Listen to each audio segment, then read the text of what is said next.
एक गांव के किनारे एक घना जंगल था, जहां एक पुराना पीपल का पेड़ था। उस पेड़ के बारे में गांव वालों के बीच कई कहानियां प्रचलित थीं। सुनो भाई, उस जंगल के बीच जो पीपल का पेड़ है वहाँ गलती से भी मत जाना। लेकिन सबसे डरावनी कहानी थी पेड़ की चुड़ैल की। लोग कहते थे उस पेड़ पर एक चुड़ैल रहती थी जो रात के समय लोगों को अपनी ओर आकर्षित करती और फिर उन्हें कभी वापस नहीं आने देती। गांव के बुजुर्ग बताते थे कि कई साल पहले एक महिला इस जंगल से होकर गुजरी थी। वह सुंदर थी और गांव में उसकी सच्चाई व ईमानदारी की चर्चा होती थी।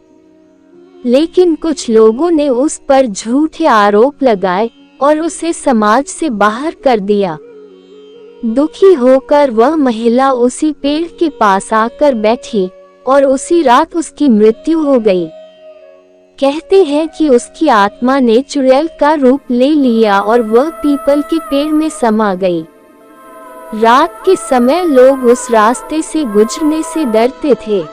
कई बार लोग दावा करते थे, मैंने उस पेड़ के पास सफेद कपड़े पहने एक औरत को देखा है जो अजीबोगरीब आवाजें निकालती है और अचानक गायब हो जाती है। जो भी व्यक्ति उस चुड़ैल के पास जाने की कोशिश करता वह कभी वापस नहीं आता। एक बार गांव का एक युवक जिसका नाम रमेश था। अरे हरिया, क्या तू जानता है क्या हुआ? मोहन, तू कहना क्या चाहता है? अरे हरिया, मैं तुझसे ये कहना चाहता हूँ कि गांव के पास वाले जंगल के बीच जो पीपल का पेड़ है जो उसके पास मत जाना। लेकिन ऐसा क्यों मोहन भाई, ऐसा क्या है जंगल के बीच उस पेड़ पे? अरे हरिया, मेरे पिताजी कहते हैं कि उस पीपल के पेड़ पे चुड़ैल रहती है और रात को वहाँ जो कोई भी जाता वह वापस नहीं आया। ठीक कहा मोहन भाई तुमने, मेरे पिताजी भी इसकी बात करते थे। उसने इन कहानियों को झूठ मानकर चुड़ैल की सच्चाई जानने का फैसला किया। वह रात के समय जंगल में गया और पेड़ के पास पहुंचा। अचानक तेज हवा चलने लगी और पेड़ के पत्ते जोर जोर से सरसराने लगे। तभी उसे एक औरत दिखाई दी।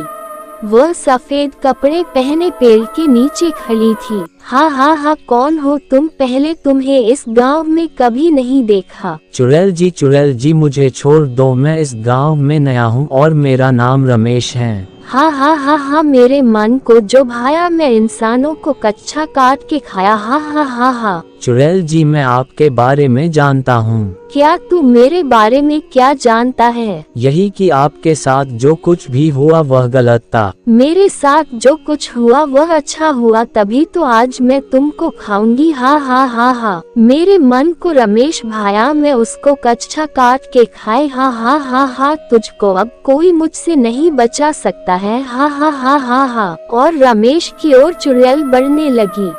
रमेश डर के मारे वहीं बेहोश हो गया। सुबह गांव वालों ने उसे पेड़ के पास बेहोश पाया। जब उसने होश में आकर अपनी आप पर जो बीती वाल बताया तो लोग और भी ज्यादा डर गए। अब गांव के लोग उस पेड़ के पास जाने से पूरी तरह बचने लगे और वह पेड़ गांव की सबसे बड़ी रहस्यमय जगह बन गया। कहते हैं कि आज भी उस पेड़ के पास रात में जाने की हिम्मत कोई नहीं करता, क्योंकि लोग मानते हैं कि चुड़ैल अभी भी उस पेड़ पर रहती है।